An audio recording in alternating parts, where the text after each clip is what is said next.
Assalamu alaikum, everyone. Good morning. Thank you for being here, and thank you for hosting us, Infinity, as well as thank you to all the sponsors to make this event a success. I'll start my presentation by just giving you a brief of what we represent as a freight forwarding network, a national freight forwarding network, part of a global freight forwarding network, and how we can assist you with Infinity Group. And I'll move from there. Of course, my colleague Gopal covered more or less everything that you need to know. Actually, excellent presentation and excellent market insight. And I think that's one of the best presentations with the best and realistic market insight about our region. I'll start now by just giving you a brief. I represent the National Association of Freight and Logistics. I'm the current president of the Freight Forwarding and Logistics Association in the United Arab Emirates. It's part of a global network called FIATA. This global network has been in the market for more than 100 years, headquartered in Zurich, working in 150 countries. And what we can do here for you is, and I'm sure all of you, a lot of you have flown into this country to look at opportunities and how you can partner and grow your businesses. What we do, we are not a government entity, we're a non-profit organization. So you can see our main motive is to help companies raise standards. We work on memberships.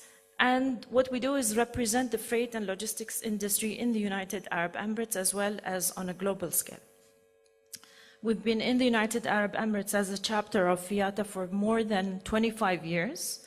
We help all of the logistics, freight, and anybody interested to come into this market to set up and offer you the best advice and connect you with the top government officials free of cost. We're non-profits, so that's something for you to utilize if you're setting up anything in Dubai, and if you have anything, we welcome you.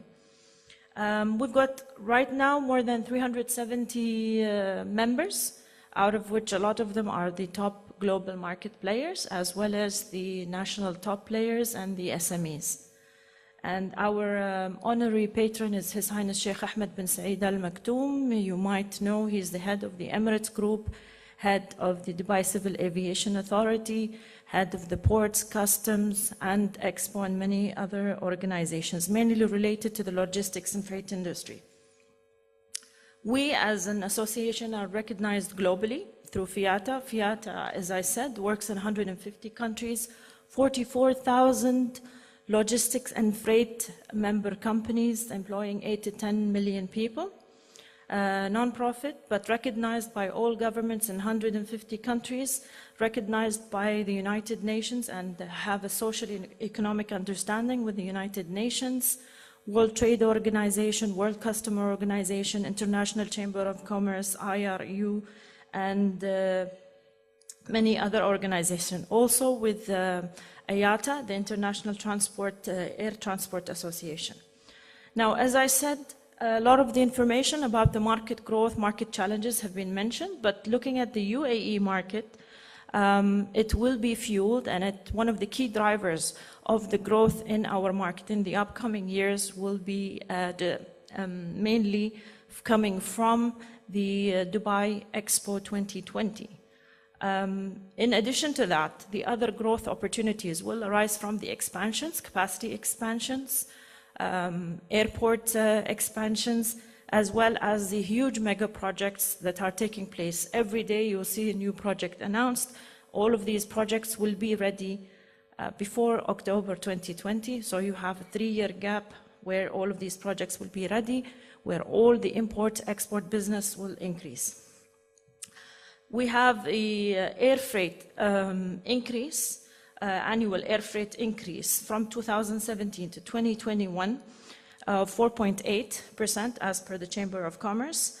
And demand also from 2012 to 2017 has increased by 8.6% for the United Arab Emirates. A lot of the demand and the expansions and the demand for air imports, sea freight, is also fueled by non-oil sectors. A lot of focus is on the industrial zones, manufacturing, and re-exporting to niche markets that has been also mentioned by Gopal, such as Africa, CIS countries, and the neighboring GCC countries. As you can see, the Dubai International Airport 2016 handled 2.6 million tons of cargo. That is only Dubai Airport. Totally in 2017, more than 4 million. However, there has been a 3.8% increase from 2015. Abu Dhabi, as you can see, 800,000 tons of air cargo for the same year. 2017, there will be, as I mentioned, by Dubai airports, there will be an increase for the next 5 years of 3.2%. And Abu Dhabi Airport, if you look at just Abu Dhabi Airport, there will be an increase of more than 5.2% from 2017 to 2021. As you know, there are airport expansions. We're looking at Dubai International Airport. We do have the Al Maktoum Airport, which is near Jebel Ali Port, in the area called Dubai South. Abu Dhabi is having airport expansions, and the other Emirates are also having airport expansions as well as port expansions. And as you know, Emirates Airlines has the pharmaceutical expansion. They are handling a huge pharmaceutical facility in the airport cargo village, which is open to all of you if you're interested to see. That's something new, and it has been up and running for now 1.5 years. And as you know, we have in Dubai itself, if you're looking at a logistic hub, we have the best and busiest airport in the world. We've handled more than 83.4 million passengers last year. And for such a small city to handle all of that, it's excellent. And for cargo, you have the best connectivity because we have the open skies policy, which invites a lot of the international airlines to come, which means better connectivity for your cargo. Great expansions in the cold chain industry. You'll see a lot of our major players, FMCG companies having huge expansions. We have a major thing to contribute also this to, especially for the air freight industry, is the top 10 global airlines. 2 of the top 10 global airlines come from the United Arab Emirates. And also within the Middle East, you can also see the Turkish Airlines is one of the top reputed airlines. So if you're just looking at our region, you'll find at least 4 of the top global airlines just within the Middle East region. The UAE has 2 of the top, plus we do have the budget airlines, and both with high connectivity even for the cargo. Emirates Airlines has more than 150 international networks. Then they've got the budget airline, Fly Dubai, which hosts more than 90 international destinations. The Maritime Hub is also going to have extra expansions. As I said, Jebel Ali Port is a national company that has gone global, manages 77 international port terminals. It will have a capacity of more than 100 million TEUs after 2020.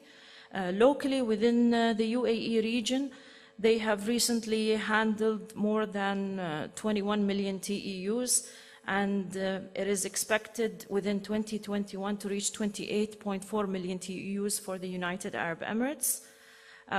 If you really look at it, DP World handles by figures more than 50% of the global cargo through their global terminals. And wherever they go, they have a free zone authority that comes with the port management, where they enable companies like yourselves to set up businesses in foreign countries using the same user-friendly way to set up a free zone company in the UAE. So opening up a business will be very similar to the way you open it here. In a few hours, if you have your papers in place, you are able to open your own 100% tax-free organization. As I also mentioned, there are expansions. You will see growth in the capacity for the Khalifa port in Abu Dhabi, 13.5% over the next few years. And Abu Dhabi ports will have 100 square kilometers expansion for the industrial manufacturing zone within this area. DP World has invested more than $1.6 billion in capacity expansion.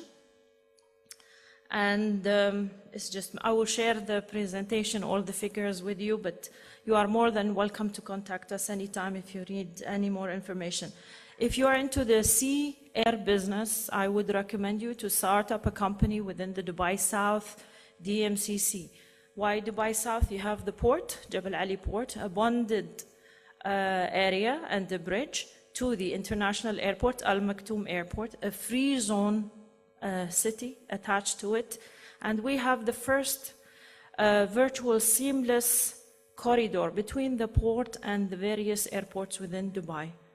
So that is ideal for sea air cargo, and you only have one-time scanning for your cargo. If you do have warehousing facilities in the UAE, or you are into that business, right now we have seen, unfortunately, a decrease in demand, but there is a demand for a profile kind of warehousing facilities. When I say A standard, it means within European specifications, in line with the civil defense specifications. Most of the inquiries for the warehousing logistic facilities are mainly from general trading, manufacturing, and then followed by logistic and SMEs. 100,000 square feet warehouse, highest demand from the general trading and manufacturing, then my logistics. 5,000 square feet, highest demand from the SMEs. The ones in between, the demand has increased. This is just to show you the demand drivers for the UAE. And some of the key points, if you are into that industry, if you're gonna upgrade your facilities, you will get demand. There's huge demand for cold chain, there's huge demand for state-of-the-art warehousing facilities, so that's the niche, maybe you can grow in that area.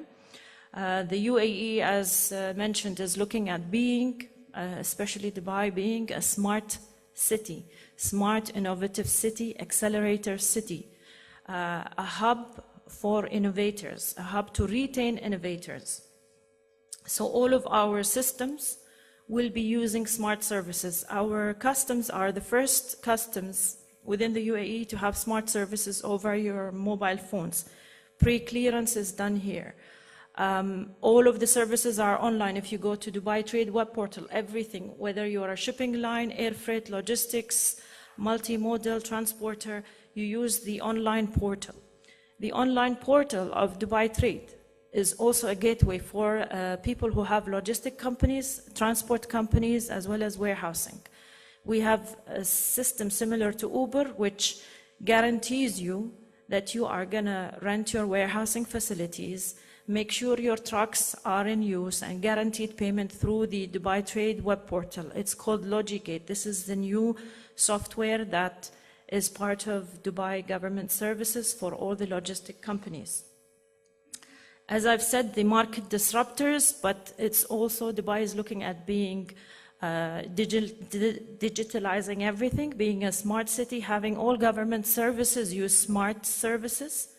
The private sector will have to keep pace with that, and the government has already signed an MOU with IBM and the main banks to use blockchain technology for the import-export business. So this will be implemented before 2020. And most of the logistic companies will also have to keep pace with that and utilize that for our advantage, because it will have real-time information, save you cost, and less fraud. The challenges, changing prices, competition. We have a high number of logistic companies because low entry barriers. It's very easy for people to set up a logistic company, freight forwarding company in the UAE. People from DMCC will be able to assist you, and we've got Dubai South, DMCC, Jebel Ali. We've got very specialized logistic freight free zones, like a one-stop shop. And then we will have the VAT in place. However, free zone companies will be treated separately. International logistics will not have VAT. Maybe some good news for our friends here. And I will move on by talking about the main air freight markets. And as you know, China is one of our largest partners. India, import or re-export, they are one of our main trading partners. These are just information. I talked about we've got 270 destinations covered from just Dubai International Airport, 140 flights, Emirates Airlines going to 80 countries, 150 destinations covered, and that's the network of our national airline. Dubai Al Maktoum Airport in Dubai South is planned to be the largest airport in the world. It has 5 runways, capacity of 240 million passengers, and 12 million tons of air cargo. Now, that is an opportunity for all the freight forwarding companies that is adjacent to the Expo 2020 Dubai venue. It is next to the logistics city within the same area of the port. Ideal for freight logistics. And then we move on, as I mentioned, about the airport. And then I'd like to tell you about the opportunities. More opportunities here. We have more than 38 free zones with the facility to have even a virtual office, not even a full-fledged office. You can work from home provided you have a license. Low-cost free zones depending on your budget. We can select from all of these, and specialized. And Expo 2020, as mentioned, will bring in around 25 million people. Expo 2020 will be open to all freight forwarders. The good news is any person exhibiting in Expo 2020 is open to select his logistic company. Yes, they have signed the deal with UPS, but the rest is open to all, and we as an association will be working with Expo to ensure all our members and the respected companies have access to that business prior to the event, during the event, and after the event. And Expo 2020 is important also for logistics people because they've got 3 different pavilions: mobility, opportunities pavilion, and sustainability. Mobility covers transport and logistics. The latest innovative solutions in transport and logistics will be showcased there. Expo 2020 has never happened in the MENASA region. And an expo always showcases innovations like the television, the telegraph, the electrical sockets were all introduced in the expo. So we are waiting to see what will be introduced in the expo. In Dubai, there is $100 million in prize money for anybody who comes up with innovative solutions for these various areas, and it will be in prizes as well as cash amounts given out to the top innovators. There's an area for young people also at the expo, and as I mentioned, I'm gonna skip the opportunities. I think I've spoken too much. I've exceeded my time. I'm gonna skip all of this.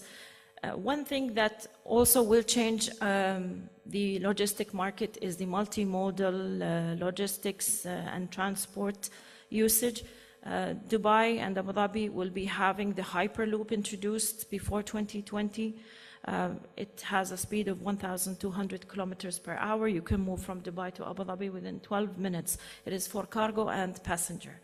And that will cascade within also the neighboring countries soon. You will have the UAE Etihad Rail in place, connecting all the airports together for cargo as well as passenger, and connecting to the GCC rail. So that will also help with the cargo. This is how it's going to look. And then just a few recommendations from our side is to logistic companies is to join reputed networks. Freight networks that can support your business. We are here with Infinity Expo to support your business in any way you like. And any questions, any contacts you need from the United Arab Emirates, from the free zones, from the government authorities, we're here to help you. We're here to help you grow wherever you decide. I'm going to skip the e-commerce. Noon Logistics is one of the big projects that's taking place. It's joint venture between UAE government and Saudi investors. That's something big. We have Amazon that purchased Souk.com. Souk.com is the online portal. Amazon has purchased that, has huge investment right now, and we have high penetration, internet penetration here. So that's where the market is going to shift. Smart cities, smart purchases, smart logistics, last mile delivery. The chamber has services. The moment you open a company within the UAE, you are a member of the Chamber of Commerce. Whether you're a free zone or non-free zone, you get complimentary services by the Chamber of Commerce. The niche markets that are growing, Africa, CIS countries, South America, Dubai Chamber of Commerce has foreign offices free of cost to help you both ways to do business and network with the top people. And another recommendation is also to join the ICC if you travel a lot and are looking for good business contacts. I'll stop here. I'll just have a short video and then you're free. I think I've exceeded my... Very naughty, Nadia. You always give us so much I have a information. video, It's very, very good, though. I've got to say, you are a mine of information, always have been, and we really do appreciate it. So, but yeah, play the video by all means. Can I? I'm trying to. And thanks for sharing all that info with us. It's a really good update. This is a short video about the GCC. I'm going to skip the Expo video. I was talking a lot about that, but it tells you about the GCC latest projects. If you can, I hope there's no glitch.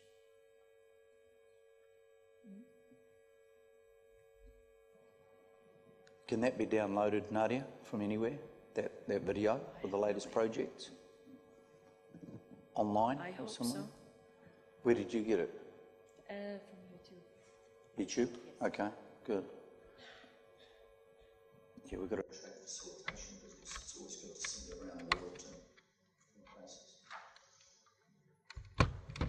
While we're waiting for the video, folks, if you've got any questions of Gopal and Nadia, we'll have a quick Q&A after this, and then we'll move into a quick presentation from Tura and Ozan from CCO from Turkish Airlines.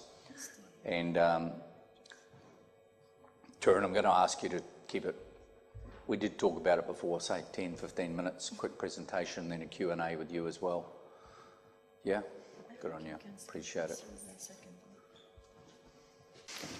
We do use also sales online portals to generate freight industry. So if you're interested in companies. The past year has seen the Gulf Cooperation Council turn a symbolic corner, making significant moves away from traditional revenue streams. IT glitch. So we work with eShahen, which is an online platform to generate sales for logistic companies. There's another company that we work with who also Amazon has bought some shares in, Xshipya, Yalla Ship. It generates logistic and freight sales for the UAE market, Saudi market, Jordan market. And Yalla Ship guarantees payment upfront. So I'll tell you what we'll do. Yeah. Continue and then you can play. Yeah, no, you get a bit of practice, my son, in morning tea. And we will watch the video though, because I'm certainly interested, and I think a few of these folks will be as well. So yeah, we'll watch the video later. Thank you so much. No Thank problem. you so much. Take a seat. Take a seat, please. Thanks so much. Thank you. Cheers. Thank you. So again, Nadia, you never cease to amaze with the amount of information and how quickly you manage to unload it. So thanks very much. For those of you who know Nadia, I know she keeps well up on times and what's going on around the place, and she's very well connected. So by all means, a bit of a plug for her organisation, for the National Association of Freight and Logistics. As she said, over 300 members, great outfit. We're partners with them and very pleased to be so. Questions? Any questions, comments in terms of gentleman up the back there? Now, who's got the microphone? That young lady who's running at pace. Yes, very fast. Thank you very much. Not just wandering along. Thank you. And please, for the protocol for today, folks, name, company, and nice and clearly your question, if you wouldn't mind standing so that people can see who you are and where you're from. It's all good promo. Thank you. Your question. Good morning, gentlemen and ladies. My name is Ashwin. I'm from Abdul Media. We represent the Wall Street Journal and MENA region. Well, this question is for Ms. Nadia, a very informative presentation, although we missed a lot of critical points due to time. You touched upon blockchain technology, which is a very, very important factor today in all industries. If we heard of the large industrial cyber attack with Maersk. Yes. So don't you think the blockchain technology should be on top priority instead of giving time till 2020? Because these kind of attacks can disrupt in the negative way, the shipping logistics. It's going to take place before 2020. It's not going to wait till 2020. They are just giving you a time frame that it will be fully implemented, fully supported by the government, because you need an entity to control that. Otherwise, you'll have security issues, information security issues. It might be even ready by 2019, if not before. If you've heard of 10X, which shows you it is a strategy, Dubai strategy, which will accelerate the way things are done and implemented here 10 times fold of the normal time frame. So it might be ready before that, but they've said it's going to be ready before 2020, just to give you an idea. It might be ready even end of 2018. Already there has been training done on that, already agreements have been signed on that. It will reduce fraud, real-time information, connecting all the companies across all their offices, very cost-effective, and you can trace your shipments from point A till the final user, as well as the paymasters. If they are bad paymasters, you will know that, okay, I should not deal with this company because you have accurate information. Well, that touches upon the open ledger system. But there's something else which is actually going to disrupt the blockchain, is what we understand, called hashgraph. I don't know if you've heard of that, which is again coming up in a big way. So I don't know if you could touch upon that.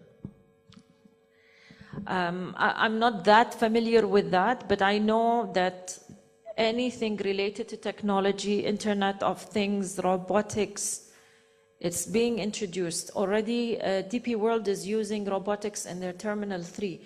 They're working with a company called Digi Robotics. They've signed an MOU with them. They have the pallets and the warehousing facilities. They all use robotics.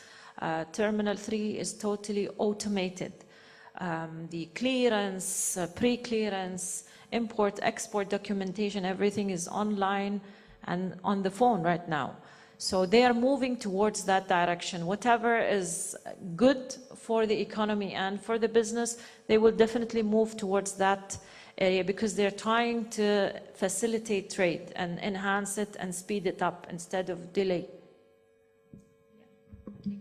Yeah. Let me just add one point there. Is many of these technologies, I have seen that it cannot be just a private sector initiative. Even if you form an association and if you get people together, it is very challenging to see 100% adoption. Now, I had experienced something similar in terms of Internet of Things with the Infocom Development Authority of Singapore.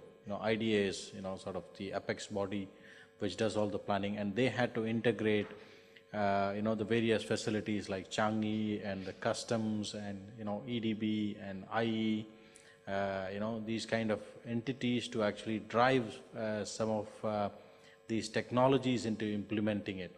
So right now, there can be other emerging tools, but I would say that a lot of preparedness exists from an IoT and blockchain perspective.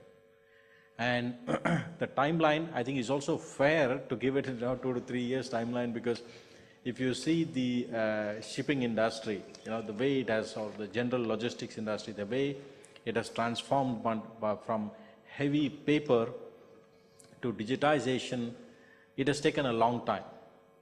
And the fact that this digitization in itself, a lot of legacy systems exist.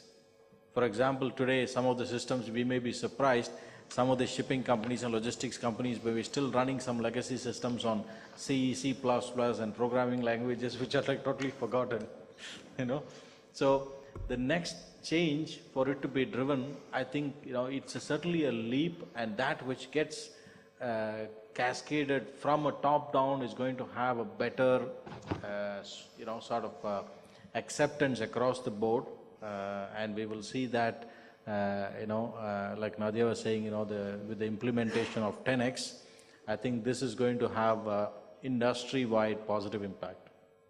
Great. Thanks, mate. Ladies and gentlemen, we are running a little bit late, and I know this is a subject, especially around blockchain, especially I was at the Chamber of Commerce meeting and hosting a panel there where the announcement was made by His Highness that the country is going to run on blockchain, first in the world. Really dramatic stuff. I think might get back to this a bit later. I am going to thank you guys on the panel. Thank them, folks, for their first initial discussions today on this subject matter. And we're going to move on to the next presentation. So thank you both.